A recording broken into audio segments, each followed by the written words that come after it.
કેટલા લોકો થાકી ગયા છે ને કેટલા લોકો કંટાળી ગયા છે એ ખબર પડશે. બધા બંને હાથ ઊંચા કરજો. હા, કે હું સૂત્રો બોલાવું છું.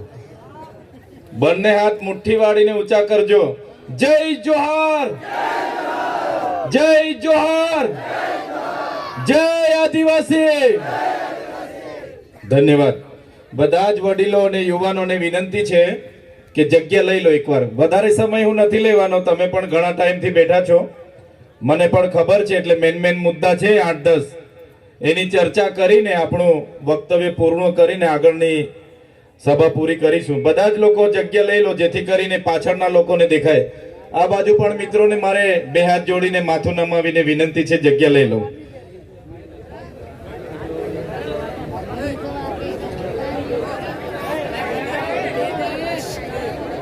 પાછળ હશે મિત્રોને વિનંતી છે, આગળ આવો તો અમને ઓળખાશો, દેખાશો, ખબર પડશે કોણ કોણ આવ્યા છે.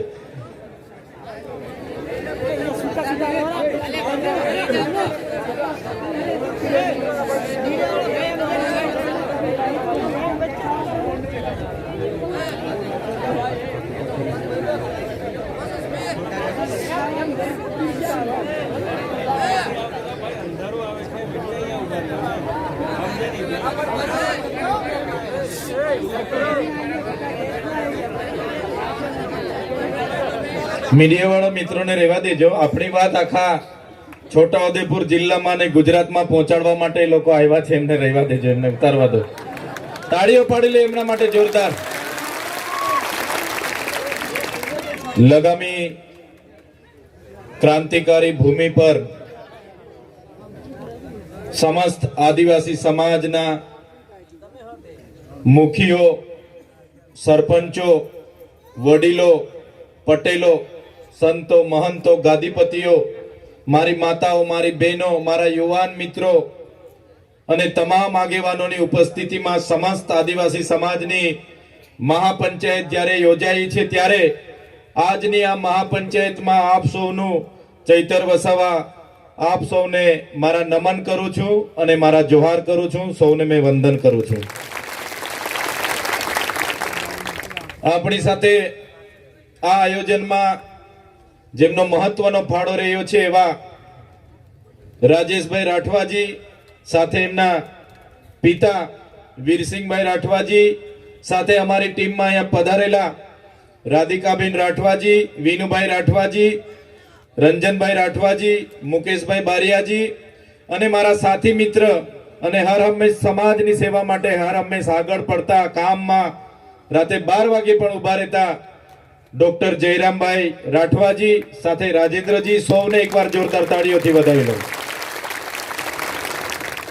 હું અભિનંદન આપું છું લગામી ગામના વડીલોને, આયોજન કરતા યુવાન મિત્રોને કે મહાપંચાયતનો હેતુ શું હોય છે, શું કામ મહાપંચાયત યોજવી જોઈએ, એનો મેસેજ તમે આજે લગામી ગામથી આખા ગુજરાતના લોકોને આપવા માંગો છો. એ બદલ સૌને મારા તરફથી અભિનંદન.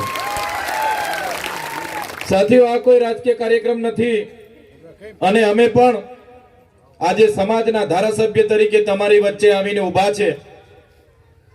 અને જ્યારે સમાજે અમને અમારી હેસિયત કરતા પણ આટલી નાની ઉંમરમાં અમારા સામાન્ય પરિવારમાંથી અમે આવીએ છીએ, છતાં આટલી નાની ઉંમરમાં અમારા સમાજે, આદિવાસી સમાજે 1 લાખથી વધારે મત આપીને મને ધારાસભ્ય બનાવ્યો છે. ત્યારે જ્યારે પણ સમાજને જરૂર હશે ત્યાં ચૈતર વસાવા હશે. સમાજ થકી અમે ચૂંટાયેલા લોકો છે અને આદિવાસી સમાજને અનામત જે મળ્યું છે, જે અનામતની બેઠક પરથી અમે ચૂંટાઈને આવીએ છીએ.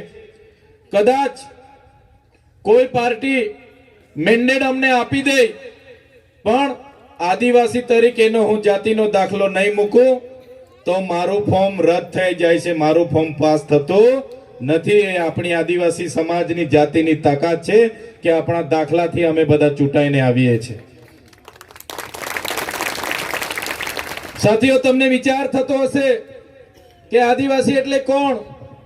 આદિવાસી એટલે ઇતિહાસકારો કહે છે આદિવાસીનો ઇતિહાસ આદિ અનાદિ કાળથી આ ધરતી પર વસનારો જેને આદિવાસી કહેવામાં આવે છે. આ પૃથ્વી પર માનવ સભ્યતાનો ઉદ્ભવ થયો. તમે બધા વિચાર કરજો, ઘણા છોકરાઓ ભણેલા ગણેલા છે, એમને તો ઇતિહાસ ખબર છે. ધોરણ 9માં 8માં ઇતિહાસમાં બધી જ બાબતો આવે છે. ત્યારે આ પૃથ્વી પર માનવ સભ્યતાનો જ્યારે ઉદ્ગમ થયો, જ્યારે આદિમાનવ તરીકે એ જંગલોમાં ફરતો હતો, જંગલોમાં શરૂઆતમાં એણે અગ્નિની શોધ કરી, પેણાની શોધ કરી, અને બાદમાં એણે ધાન્યની શોધ કરી કે ભાઈ આ ધન આ પાક ખવાય. અને ધાન્યની શોધ થતાની સાથે ખેતીની શોધ થઈ કે આને વાવણી કરાય. અને ખેતીની શોધ સાથે એણે સ્થાયી જીવન જીવવાની શરૂઆત કરી. સ્થાયી જીવન જીવવાની શરૂઆત એણે જ્યારે કરી, તે સમયે શરૂઆતમાં એ તો જંગલમાં ભટકતા હતા, વન્ય પ્રાણીઓનો શિકાર કરતા હતા. નદીઓ હોય ત્યાં માછલી મારીને ખાય, કંદમૂળ ખાડીને ખાય, વનના ફળ ફળાદી પાડીને ખાય. અને જ્યારે ખેતીની શોધ થઈ બાદમાં એ ભટકતું જીવન છોડીને એ આદિમાનવ સ્થાયી થયો, પરિવાર સાથે રહેતા થયો. અને પરિવાર સાથે રહેતા રહેતા નાના કબીલા, નાના ગામ બન્યા. અને જમીનને સંપત્તિ તરીકે જોવામાં આવી, સ્ત્રીને સંપત્તિ તરીકે જોવામાં આવી. અને નાના નાના કબીલોના આપણા સરદારો, આપણા રાજા મહારાજાઓ સાથે જે તે વખતે બહારના અનેક લોકોએ આક્રમણો કર્યા. આક્રમણો કર્યા બાદ આપણા રાજા રજવાડા, આપણા કબીલા, આપણા સરદારો ભોળા હતા, શાંતિપ્રિય હતા. અને એ સંઘર્ષમાં એ બહારના આવેલા હોશિયાર લોકોએ, સભ્યતાની સંસ્કૃતિ કહેવા વાળા લોકોએ આપણા વિસ્તાર પર એ જમાનામાંથી હજારો વર્ષથી કબજો કર્યો છે. આપણો ઇતિહાસ એવું કહે છે કે આદિવાસી એ સૂર્ય ચંદ્ર, આદિવાસી એ નદી પહાડો સમેત ઝાડોને પણ પૂંજનારો એ પ્રકૃતિ પૂંજક છે. આદિવાસીની સંસ્કૃતિ એ ધર્મપૂર્વી સંસ્કૃતિ છે. ત્યારે સાથીઓ તમે વિચાર કરો, આપણે એ સમાજમાંથી આવીએ છીએ, આપણે એ ધરતી પરથી આવીએ છીએ કે દુનિયાની સૌથી સંસ્કારી અને સૌથી શિસ્તબંધ કોઈની સંસ્કૃતિ હોય તો એ આપણા આદિવાસી સમાજની સંસ્કૃતિ છે. સાથીઓ, હું સમાજની પરંપરાઓની વાત કરું, સમાજની રીત રિવાજોની વાત કરું, સમાજના સંવિધાન અધિકારોની વાત કરું, સામાજિક અધિકારોની વાત કરું, તો તમને બધાને ખબર છે આપણા સમાજમાં જ્યારે બાળક જન્મે ત્યારે બાળકને આપણા રીત રિવાજ પ્રમાણે છઠ્ઠીની પૂજા થતી હોય છે. થાય છે કે નથી થતી? આ બાજુ છઠ્ઠીની પૂજા થાય છે. એ જ પ્રકારે લગ્નની પૂજા પણ આપણે પ્રકૃતિની સાક્ષીમાં ગામના હિમાલયા દેવ હોય, ગામના જે વૃક્ષ હોય, ઝાડ હોય, એને મંડપમાં લગાવીને આપણે એની સાક્ષીમાં બે દીકરા દીકરીઓને પરણાવતા હોય છે. એ જ પ્રકારે આપણો જ્યારે કોઈ વડીલ મૃત્યુ પામે ત્યારે પણ એ મરણની વિધિ બીજી જ્ઞાતિઓ કરતા આપણી અલગ છે. આપણે વડીલને, મૃત્યુ પામેલા વ્યક્તિને નવડાવી ધોવડાવી, આપણા સમાજના રીત રિવાજ પ્રમાણે કપડાં પહેરાવી, ફેટો પહેરાવી, એને આપણે આપણા ઘરમાં છેલ્લા દિવસે ખૂબ સારું એને ગમતું ભાવતું જમવાનું બનાવીને પણ છેલ્લા દિવસે બધા સગા સંબંધીઓ વારા પરથી જમાડે છે. જમાડે છે કે નથી જમાડતા? થાય છે ને આ બાજુ? તો આ આપણી સંસ્કૃતિ છે, આપણી પ્રકૃતિ છે. તમે જોયું હશે, સામાજિક કાયદાઓની વાત કરો તો આદિવાસી સમાજને પોતાના વ્યક્તિગત કાયદાઓ છે. તમને ખબર હશે, આપણા સમાજમાં જ્યારે યુવાન પુખ્ત વયના દીકરા અને દીકરી ભાગી જાય છે ત્યારે ગામમાં પંચ બેહે છે. આ બાજુ બેહે છે કે નથી બેસતું ભાઈ? ગામનું પંચ બેહે છે કે નથી બેસતું? મુખીઓ બેહે છે ને? ગામના વડીલો, ગામના મુખીઓ બંને દીકરા દીકરીઓને શોધીને લાવવા માટે જણાવે છે, પંચમાં હાજર કરે છે અને બંને દીકરા દીકરીઓની ઉંમર પૂછે છે. બેટા દીકરી બોલ, કેટલી ઉંમર થઈ? એટલે આપણી દીકરી કહે, દાદા મારી ઉંમર 18 વર્ષથી ઉપર છે, 20 વર્ષની થઈ. દીકરાને પૂછવામાં આવે છે, બેટા તારી ઉંમર કેટલી થઈ? દીકરો કહે કે મારી 21 વર્ષ પૂર્ણ થઈ, મારી 22 વર્ષ છે. પછી પંચ એમના માતા પિતાઓની સંમતિથી એને પતિ પત્ની તરીકે આપણે ગામમાં સ્વીકારી લઈએ છીએ. સ્વીકારીએ છીએ કે નથી સ્વીકારતા? સ્વીકારીએ છીએ ને? ત્યારે આ આપણા પર્સનલ લો છે. કોઈને લગ્ન માટે કોર્ટમાં જ જવું પડે એ બીજી જ્ઞાતિઓની ફરજ છે, પણ આપણને એમાંથી છૂટછાટ મળી છે કે આપણે ગામમાં પંચ બેહીને આ પ્રકારના સહમતિથી પુખ્ત વયના થતા લગ્નને પણ આપણે માન્યતા આપીએ છીએ. સાથે જ કોઈને એનો ઘરવાળો નથી ગમતો, એ રાતે આવે છે, મારામારી કરે છે, બીજી બધી મગજમારી કરે છે, અને એક વાર થાય, બે વાર થાય, અને દીકરી કહે છે કે આની સાથે તો મને જીવન નીકળે એવું નથી, મારે હવે છૂટું લઈ લેવું છે. ત્યારે આપણો પંચ બેહે છે કે નથી બેસતો? પંચને બોલાવવામાં આવે છે કે નથી આવતો? એ આપણા આદિવાસી સમાજમાં જ એ પંચને માન્યતા છે. બીજા કોઈ જાતિમાં છૂટાછેડા કરવું હોય તો એને કોર્ટમાં અરજી નાખવી પડે, કેસ ચાલે અને કોર્ટનું જજમેન્ટ આવે, પછી છૂટાછેડા થાય છે. જ્યારે આપણા પંચમાં ગામમાં બેસીને એમની સંમતિથી, એમની સંમતિ લઈને છૂટાછેડા કરવામાં આવે છે. એ જ પ્રકારે તમે જોયું હશે, કોઈના ઘરમાં એક જ દીકરી હોય, કાં તો દીકરીઓ જ હોય, દીકરો ના હોય, તો એ ઘરમાં ઘર જમાઈ લાવવા માટે પણ આપણા લોકો ઘર જમાઈ પણ રાખે છે અને એને વારસાઈના અધિકારો પણ આપે છે કે નથી આપતા? એ જ પ્રકારે તમે જોયું હશે, કોઈ યુવાન બેનને પરણાવીને કદાચ 2-5 વર્ષમાં એના પતિદેવ મૃત્યુ પામે છે, ત્યારે આપણો સમાજ એ બેનને 12 દિવસ કે વર્ષ પછી બીજું લગ્ન કરવા પણ એમને સહમતિ આપે છે કે નથી આપતા? વિધવાને પુનર્લગ્ન કરવા માટે આપણો સમાજ પરવાનગી આપે છે કે નથી આપતો? આપે છે. જ્યારે બીજી જ્ઞાતિમાં એ આપવામાં આવતો નથી.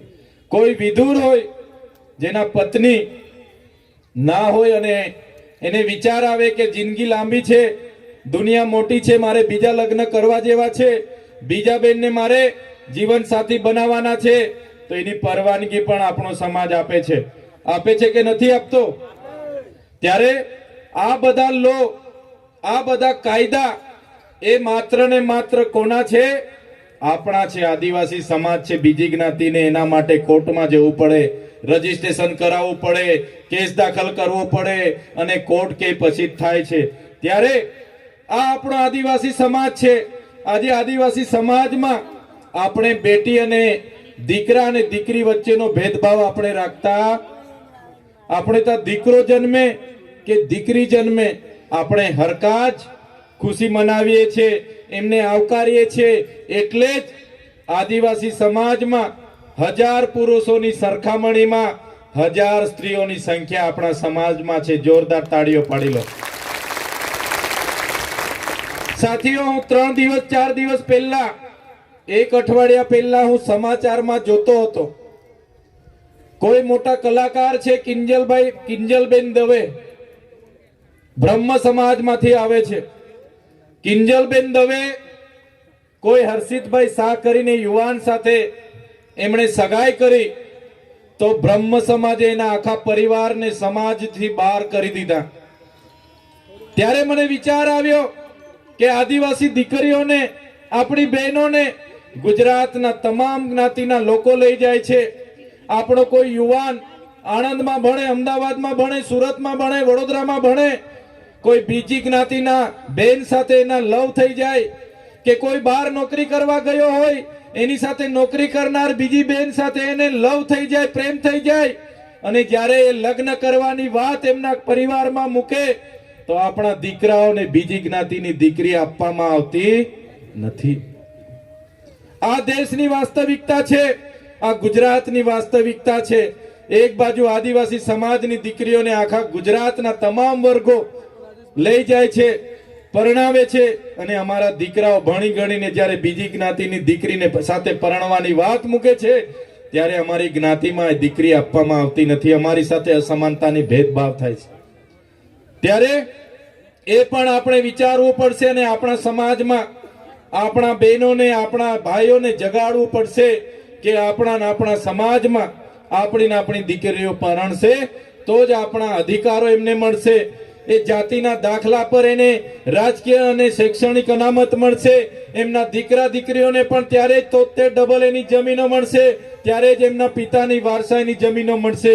એ બાબતે પણ આપણા દીકરા દીકરીઓને આવનારા દિવસોમાં આપણે જગાડવું પડશે. બીજી વાત તમને હું કરું, અહીંયાથી સંવિધાનના અધિકારોની ઘણી વાતો થઈ. સાથીઓ, દેશ આઝાદ થયો, તમને બધાને ખબર છે. દેશની આઝાદીમાં આપણા રૂપસિંહ નાયક, જોરિયા પરમેશ્વર, આપણા રવજી, આપણા ભૈજી બારિયા, જે પ્રકારે બિરસા મુંડા, ખજિયા નાયક, તાટ્યા મામા, ગુરુ ગોવિંદજી જેવા આપણા પૂર્વજો ખૂબ લડ્યા. રૂપસિંહ નાયકની આગેવાનીમાં 30 વર્ષ સુધી અંગ્રેજો સામે સંઘર્ષ થયો. આ વિસ્તારના આદિવાસીઓએ અંગ્રેજોને તે વખતે પણ આપણા વિસ્તારમાં ઘૂસવા નહીં દીધા. આટલું બધું કરીને છેલ્લે દેશને આઝાદી મળી. દેશની આઝાદીમાં પણ તમે જોઈ લો, જ્યાં પણ આપણને જરૂર પડી ત્યાં આપણે લોકોએ દેશના વિકાસમાં યોગદાન આપ્યું છે.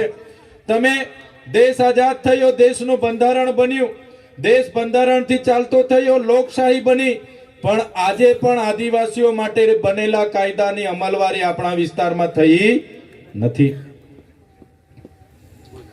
તમે જોયું હશે, દેશનું બંધારણ જ્યારે બન્યું એ બંધારણ થકી જ આખો દેશ ચાલે છે.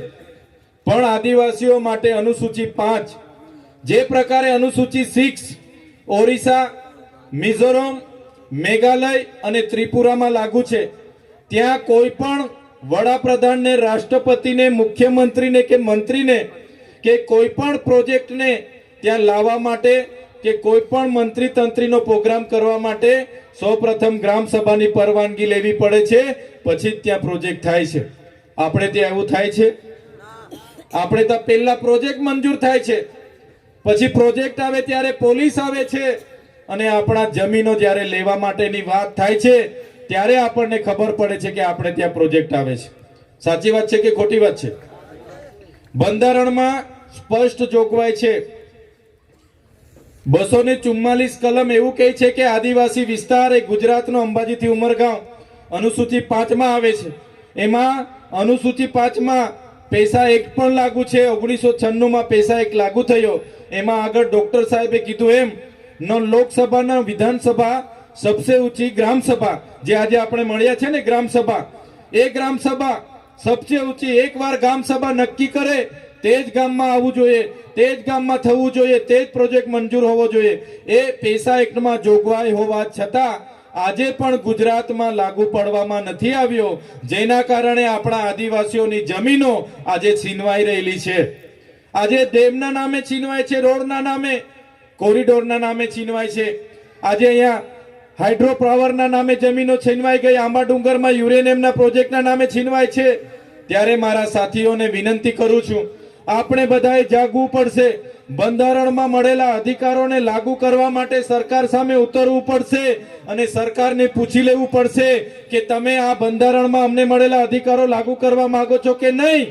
અગર તમે લાગુ કરવા નથી માંગતા તો અમારી ગ્રામ પંચાયતો અમે સ્વતંત્ર રીતે એના ઠરાવો કરીને અમારા કાયદા અમે લાગુ કરીને બેસી જઈશું. દેશના આઝાદીને 78 વર્ષ થયા પછી પણ બંધારણમાં લખેલા કાયદા આપણા હજુ લાગુ કરવામાં આવતા નથી. બંધારણની તમામ કલમો આપણા પર લગાડી દેવામાં આવે. અહીંથી તમે નીકળો એટલે તમે તમારા પર પીયુસી ના હોય, લાયસન્સ ના હોય, હેલ્મેટ ના હોય એટલે બંધારણના કાયદા મુજબ તમને દંડ કરી દેવામાં આવે. અને આપણી સ્પષ્ટ લખેલી 244 ની કલમ 3 પેટા કલમ 13 આજ દિન સુધી લાગુ કરવામાં નથી આવતી. ત્યારે એનાથી આપણને ખૂબ મોટું નુકસાન થાય છે. એ જ પ્રકારે 73 એનો આપણો કાયદો છે. એ જ પ્રકારે આપણને જળ, જંગલ, જમીન પરના અધિકારો મળ્યા છે, તે આજ દિન સુધી લાગુ કરવામાં નથી આવતા. આવનારા દિવસોમાં સરકાર સામે લાગુ કરવા માટે પણ આપણે બધાએ લાગવું પડશે. સાથીઓ, દેશ આઝાદ થયો, દેશમાં લોકશાહી ઢબે સરકારો તો બની ગઈ, પણ આજ દિન સુધી આદિવાસી વિસ્તારોમાં આદિવાસીનો વિકાસ નથી થયો. એટલા માટે મારે કહેવું પડે છે કે આજે પણ આદિવાસી વિસ્તારોમાં, આજે આપણે અંબાજીથી ઉમરગામના 14 જિલ્લા આદિવાસીઓનો છે, એમાં 1,71,350 બાળકો અતિ કુપોષણથી પીડાય છે.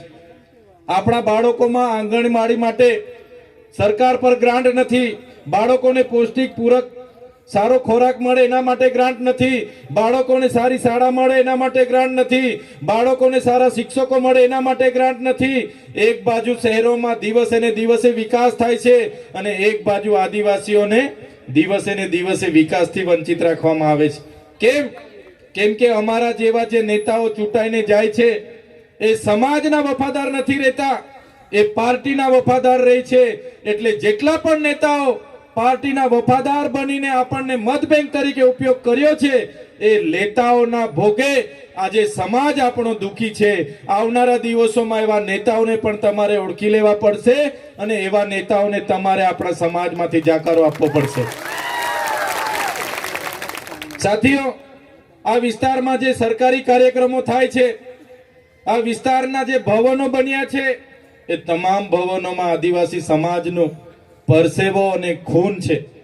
આદિવાસી સમાજે એ ચાહે ગુજરાતના વિધાનસભાનું ભવન હોય, એ ચાહે ગુજરાતનું સચિવાલયનું ભવન હોય, હાઈકોર્ટનું ભવન હોય, છોટાઉદેપુરના કલેક્ટરનું ભવન હોય, એસપીનું ભવન હોય, તાલુકા પંચાયતની કચેરીનું ભવન હોય, આ ભવનો આપણા આદિવાસીના પરસેવાથી બનેલા ભવનો છે, એમનેમ કોઈ ભવનો બન્યા નથી. ત્યારે આવનારા દિવસોમાં એ વાત પણ આપણે કહેવું પડશે.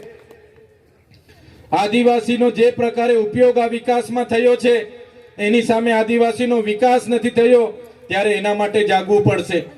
ત્યારે સાથીઓ, મેં ઇતિહાસની વાત કરું છું એટલે કેટલાક લોકોને માથા પરથી જ જાય છે એવું લાગે છે. જાય છે ને? પણ જે પ્રકારે આ ડોક્ટર સાહેબ બેઠા છે ને એ ડોક્ટર સાહેબ શરીરના ડોક્ટર છે. શરીરમાં તમારું કાં દુખે છે, શું દુખે છે, તમને ચેક કરીને તમને દવા આપે. મેં શરીરનો ડોક્ટર નથી, મેં સમાજનો ડોક્ટર છું, એટલે તમને કડવી દવા આપું છું. સમાજનો ડોક્ટર છું એટલે જે પણ દવા આપીશ એ કડવી લાગશે, પણ એ દવા તમે લેતા જશો ને તો આવનારા દિવસોમાં તમારા બધા દુઃખ હારા થઈ જવાના છે.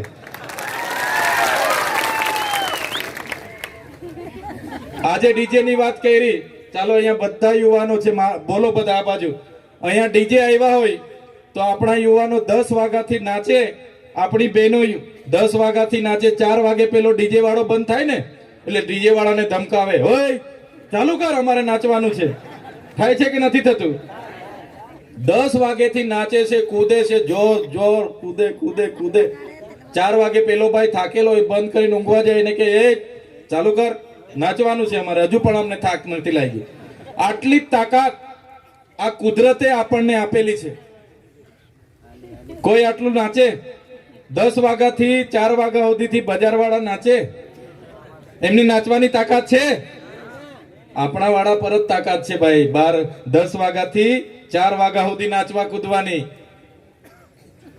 એ કુદરતે આપેલી શક્તિ છે આપણા પર, કૌશલ્ય છે, એને બહાર લાવો. મારા યુવાનો, મારા યુવતીઓને બધાને મારી વિનંતી છે, એ શક્તિનો ઉપયોગ માત્ર નાચવા કૂદવામાં જ નહીં કરો.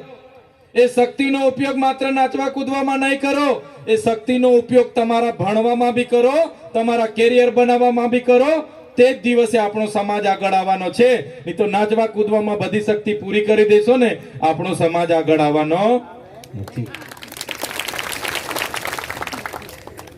આપણા લોકો છોકરો ભણે નહીં ભણે, 12મું પાસ કરે નહીં કરે, બાજુવાળાના છોકરાને પેલા એ KTM લઈ આપી હોય, R15 લઈ આપી હોય એટલે આપણા વાળો બી કઈ નહીં, બાજુવાળો છોકરો લાવ્યો છે ને, આપણા છોકરાને બી આ ખેતર વેચીને આપી દઈએ, આપણા છોકરાને બી આઈફોન લઈ આપીએ ને છોકરો બી પાછો મજબૂર કરે, બ્લેકમેલ કરે, પપ્પા મને લઈ આપો બાકી હું કોલેજ નહીં જાઉં.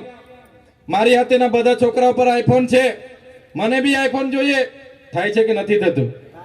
બધા છોકરાઓ ગાડીઓ લઈને આવે, મને પણ પપ્પા લઈ આપો. એટલે પેલા બિચારા મા બાપે ના છૂટકે એને ATM KTM કે શું કહેવાય બધું લઈ આપવું પડે. લઈ આપવું પડે છે ને? અરે જુઓ તો ખરા, પછી છોકરાઓ કાનમાં મોબાઈલ એટલી રેસ લાખીને અહીંયા ફરતા હોય, છોટાઉદેપુરમાં ને જોજમાં ને. જ્યારે છોકરાઓ ઠોકાઈને એની ડેડ બોડી ઘરે આવે ને ત્યારે મમ્મી પપ્પા પર કેટલી વીતે છે જોઈ છે ને તમે.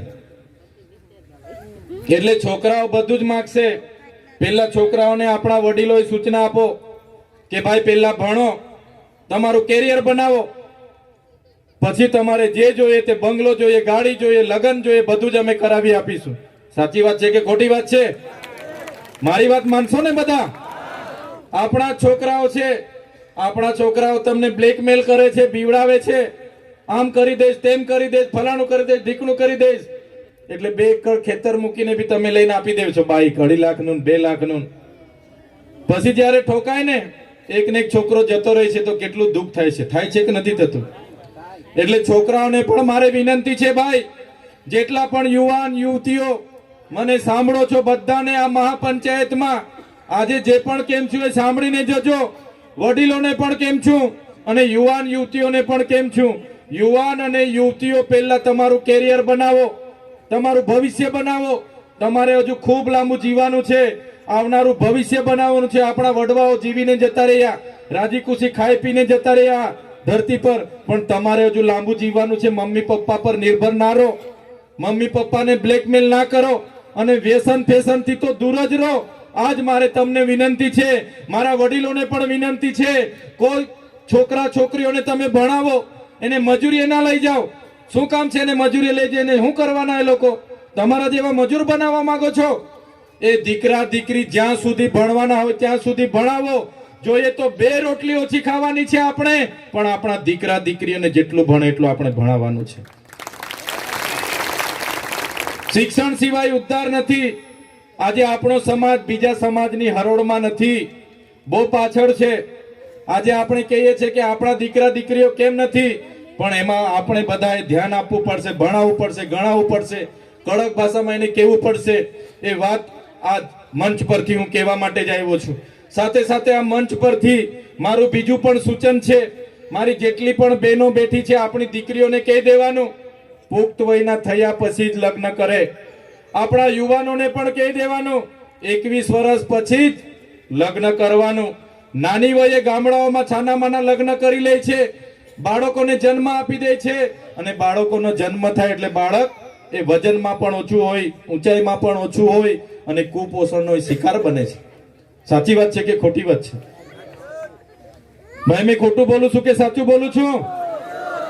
પહેલા આપણા ઘરમાં 2 ટાઈમના ખાવા માટેના રોટલા છે કે નહીં? 2-3 જોડી પહેરવાના કપડા છે કે નહીં? વહુ આવશે તો એને હાથે રાખવા માટે ગોદડા પોટલા છે કે નહીં? એ જોઈને પછી વહુ લઈ આવો, એમને વહુ લઈ આવીને ભાગી જવાનું બંધ કરો. પુખ્ત વયના થાવ, કમાવ, પછી દીકરીને લઈ આવો. સાચી વાત છે કે ખોટી વાત છે? એટલે મારા ગામના વડીલો, મારા મુખીઓ બેઠા છે, મારા સરપંચો બધા બેઠા છે, સૌને મારી 2 હાથ જોડીને વિનંતી છે. મારા યુવાનોને પણ વિનંતી છે, જ્યાં સુધી તમે કેપેબલ ના થાવ ત્યાં સુધી લગ્ન માટે લઈને ભાગી જવાનું છોડી દો.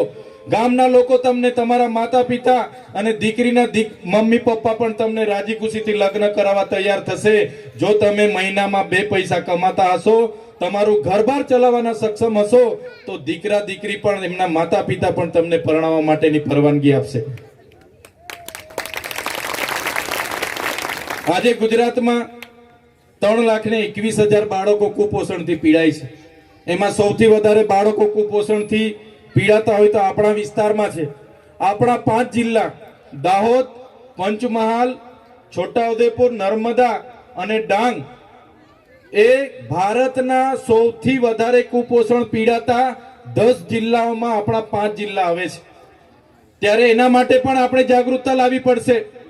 આપણી માતા બહેનોને પણ હું વિનંતી કરું છું કે આપણા દીકરા દીકરીઓને સારા સંસ્કાર મળે, એમને જીવન સામે આવનારા પડકારો સામે એ પડકારો ઝીલવા માટે પણ એમને સારું શિક્ષણ મળે, એ બાજુ આપણે ધ્યાન આપવું પડશે.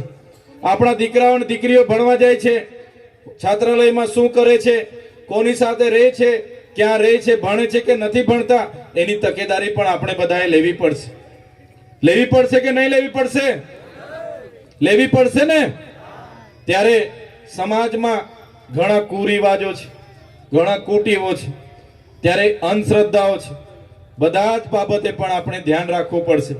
ઘણા આપણા વડીલો શું કરે છે, કોઈ પણ તહેવાર આવે, કોઈ પણ ધામે જવાનું હોય એટલે પ્રાથમિક શાળામાં ભણતા બધા જ છોકરાઓને રજા 15 દિવસની રજા પાડીને રોડ પર ચાલો ભાઈ ધામે જવાનું છે. ક્યાં જવાનું છે? કે ભાગવેલ જવાનું, કોઈ કે અંબાજી. આપણે બધા જવાનું, આપણે પુખ્ત વયના છે, આપણી શ્રદ્ધા આસ્થા માટે આપણે ચાલો ને 15 દિવસ અમરનાથ જઈ આવીએ, કઈ વાંધો નહીં. પણ જે ભણવા વાળા છોકરા છે એમને 15 દિવસની રજા શું કરવા પડાવો છો ભાઈ? એમને ભણવા દેવું જોઈએ કે નહીં દેવું જોઈએ?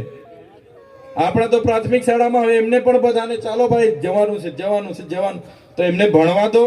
આપણે ત્યાં જઈશું, જઈને આવીશું, નવું જાણીશું, તો એમને કહેવાનું છે.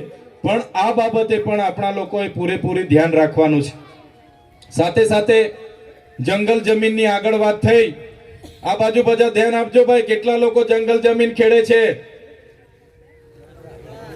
બધા ખેડો જ છો ને? જંગલ જમીનમાં આપણે બધાનો કબજો એ આજેથી નથી. તમારા બધાના, આપણા બધાના પૂર્વજો આદિ અનાદિ કાળથી જંગલમાં રહીને જમીનો ખેડે છે. દેશ આઝાદ થયો એટલે કેટલીક જમીનોના સર્વે થયા. આપણા લોકો અભણ હતા, ભણેલા નહોતા, જાણતા નહોતા.